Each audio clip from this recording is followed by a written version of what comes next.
finale regionale di Under 16 maschile fra Sisley Treviso e Simeonato Silvolley, che si sono tenute in una caldissima domenica di maggio ad Albaredo d'Adige in provincia di Verona. Match combattuto soltanto nel primo set, poi la vittoria per la Sisley è arrivata senza troppi patemi con il risultato di 3-0. Primo set tirato, tanti errori parte per parte, molti break molto lunghi. La considero una partita che sia dal punto di vista emotivo sentita da entrambe le parti. Poi siamo riusciti nel finale del primo a emergere e a vincere, forse è stata la svolta, forse veramente chi vinceva il primo imponeva una chiara, marcava fortemente la partita. È successo a noi e dopo, sì, secondo e terzo, anche i parziali lo dimostrano, è stato un po' più facile. La Sisley Under 16 si giocherà tutta la stagione alle finali nazionali di Viterbo. Dovevamo prepararci assolutamente, dovevamo prepararci psicologicamente alle gare come queste importanti e sotto stress.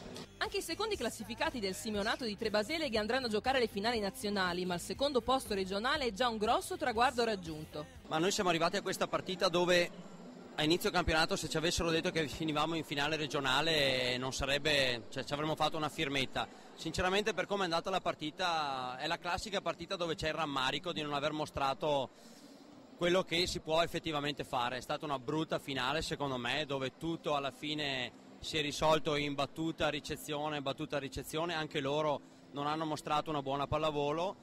Purtroppo più solidi, più sicuri, battono meglio di noi veramente ci siamo sciolti come la neve e la finale è andata così.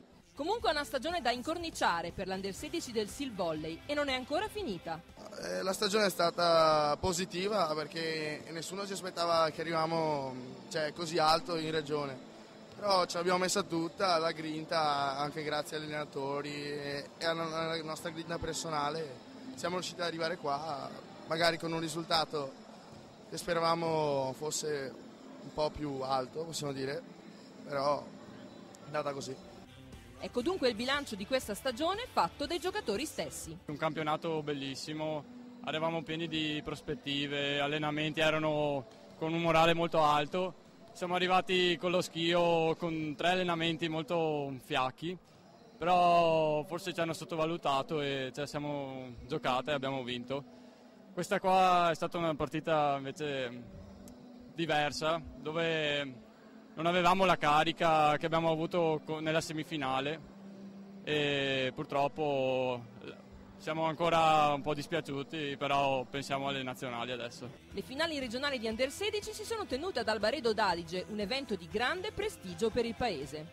È un evento che ci riempie d'orgoglio perché a solo un anno di distanza dalle possibili dimissioni del direttivo della pallavolo siamo riusciti a ricoinvolgerli ancora nello sport di Albaredo e a un anno di distanza siamo riusciti a portare un evento così importante che ci dà lustro. Finalmente un paese di soli 5.000 abitanti vede la presenza di squadre di tutta la regione, tra cui sono molto orgoglioso la Sisley Treviso. Verona, con il proprio movimento pallavolistico, è protagonista ogni anno nell'organizzazione di grandi eventi, come ci conferma il presidente del comitato provinciale. Ma adesso ci riconfermiamo col 12-13 giugno con la World League, 2 partite addirittura con Italia-Cina. Poi a settembre avremo un torneo della nazionale femminile, non sappiamo se è triangolare o quadrangolare, comunque stiamo allestendo. Poi abbiamo l'appuntamento del mondiale, prima però abbiamo il mondiale giovanile qui in Veneto che è importante anche quello.